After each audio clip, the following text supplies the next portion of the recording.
এই গাটা দিয়ে নিয়েছি, এই যে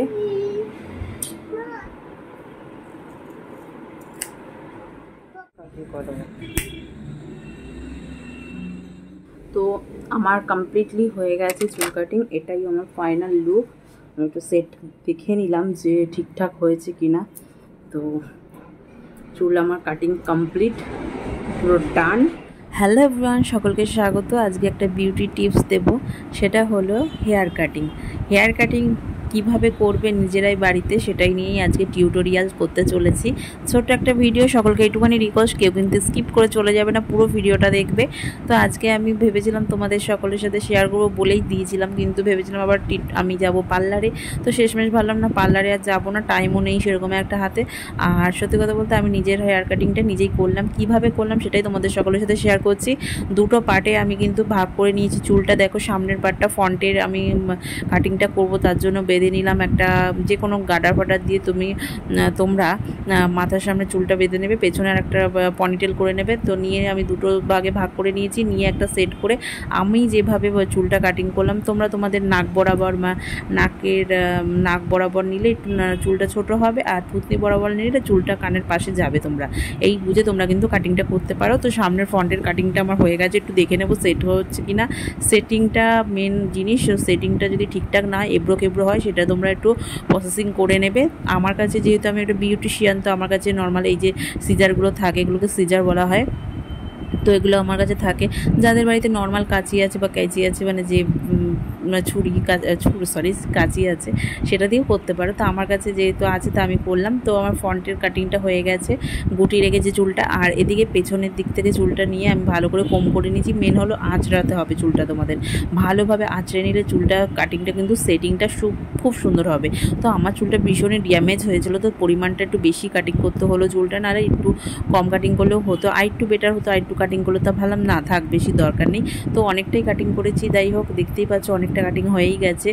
তো সামনে চুলটা কাটিং হয়েছে, পেছনের চুলটা কাটিং একবার করেছি, আর একবার সেটিংয়ের জন্য দেখে নিচ্ছি। আর একটু যদি করতে হয়, মানে সেটিংয়ের জন্য কাটিং, তাহলে আমাকে করতে হবে। তো তার জন্য আমি একটু সেটিংয়ের জন্য ভালো করে কোম করছি, মানে আঁচড়ে নিচ্ছি চুলটা, ভালো করে আঁচড়ে নিয়ে দেখছি যে এই জায়গাটা এইটুখানি কাটিং করতে হবে। তো তার জন্য আমি ভাবলাম যে নাও আমি আবার কাটিং করি। তো চলো একটুখানি আমি কাটিং করে নিই। তো সত্যি কথা বলতে এই ছোটো ছোটো চুল কাটিংগুলো না ঘরে থাকলে, মানে ঘরে টুকিটাকি জায়গায় পরে, তো আমি আবার কাটিংটা করে নিয়ে সেট করে নিলাম। তো আমার ফাইনালি কাটিং হয়ে গেছে দুপাশ থেকেই, ফ্রন্টে ব্যাকে দুটোই। তো আমি এখন সামনের ফ্রন্টের চুলটাও খুলে দেখাচ্ছি তোমাদেরকে, সকলের সঙ্গে শেয়ার করছি। দেখতেই পাচ্ছ তোমরা, দেখে হয়তো পুরোটাই বুঝতে পারছো যে কেমনভাবে কাটিংটা করলাম। মেনলি হলো দুটো পার্টে চুলটা কাটিং মানে ভাগ করে নিয়ে তোমরা নর্মাল চিরুনি দিয়ে করতে পারো সুবিধের জন্য। আমার কাছে নর্মাল চিরুনি দিয়ে করছি। আমি নর্মাল যে পার্লারে যে কাটিং যে চিরুনিগুলো থাকে, সেগুলো দিয়ে করিয়ে নিই, কারণ তোমাদের যা দেখানোর জন্য যে বাড়িতে কীভাবে সেলফ হেয়ার কাটিং করবে তার জন্য। তো আমার কাটিংটা কিন্তু পুরো পারফেক্ট হয়েছিল। আমি কিন্তু এটা পুরো ভিডিওটা আমি নর্মাল ব্লগ হিসেবেও দেখিয়েছি, আর এটা আমি আলাদা করে টিউটোরিয়ালভাবে দেখাচ্ছি তোমাদেরকে। এটাই বলার, আমি যেভাবে কাটিংটা করেছি তোমরাও কিন্তু ইজিভাবে করতে পারো, কিন্তু খুব সাবধানে করবে। চুল আমার কাটিং কমপ্লিট, পুরো ডান। আর এটাই হলো আমার পুজোর চুলের মানে হেয়ার লুক। তো এখন চুলে কি মানে করতে হবে সেটাই হলো কাজ। সেটা হলো হেনা করব নাকি স্পা করব বুঝে পাচ্ছি না।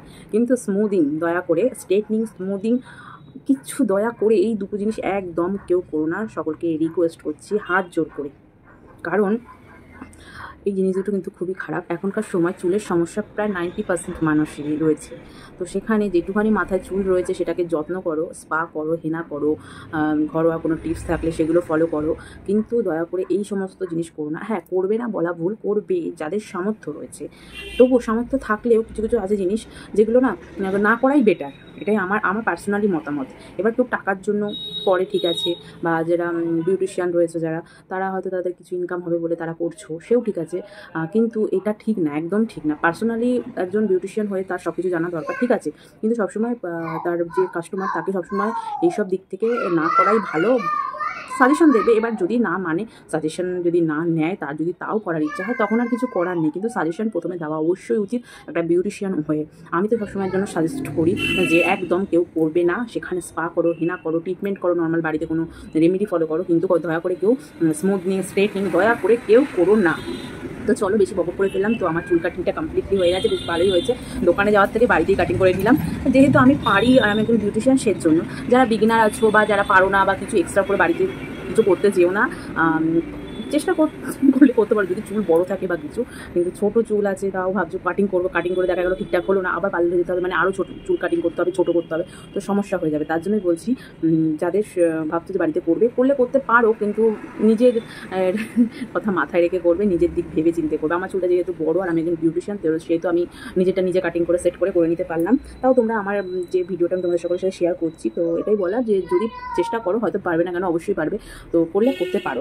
তো এই দেখতেই পাচ্ছ আমার চুল কাটিং বেশ ভালোই হয়েছে, আর আমাকে পার্লার যেতে হলো না। কিন্তু হ্যাঁ, বাড়িতে একটু ঘরোয়াভাবে একটু হেনা করবো, দোকান থেকে হেনা কিনে এনে বা স্পা করবো ভাবছি, কারণ চুলটা খুবই ড্যামেজ হয়ে গেছে, একটু না ইয়ে করলে হবে না। কিন্তু চুল আমার প্রচুর পরিমাণে উঠেছে দেখি, কিন্তু ছোটো ছোটো দেখে হয়তো বুঝতে পারবে কি না, ছোটো ছোটো চুলে না ভরে গেছে, বেবি হেয়ার যেগুলোকে বলে না, এরকম সমস্ত মাথায় না পুরো ভরা, মাথায় বেবি হেয়ার পুরো ভরে ভরে রয়েছে আমার এই সমস্ত জায়গায় প্রচুর পরিমাণে চুল তো উঠছে, মানে তোমরা বললে আমি দেখাতে পারি। বেবি হওয়ার পর থেকে এত পরিমাণ চুল উঠেছে, মানে ধারণার বাইরে। কিন্তু সেই তুলনায় আবার চুলও হচ্ছে, এই যে ছোটো ছোটো ছোটো ছোটো চুল সব জায়গায় ভরা, ওর জন্য সমস্যাও হয়, শ্যাম্পু ট্যাম্পু করে ভীষণ সমস্যা, মুখের সামনে পরে খুব ইরিটেশন হয় যখন ঘেমে যায়, আর প্রচণ্ড পরিমাণে আমি ঘেমে যাই। তো যাই হোক, আমার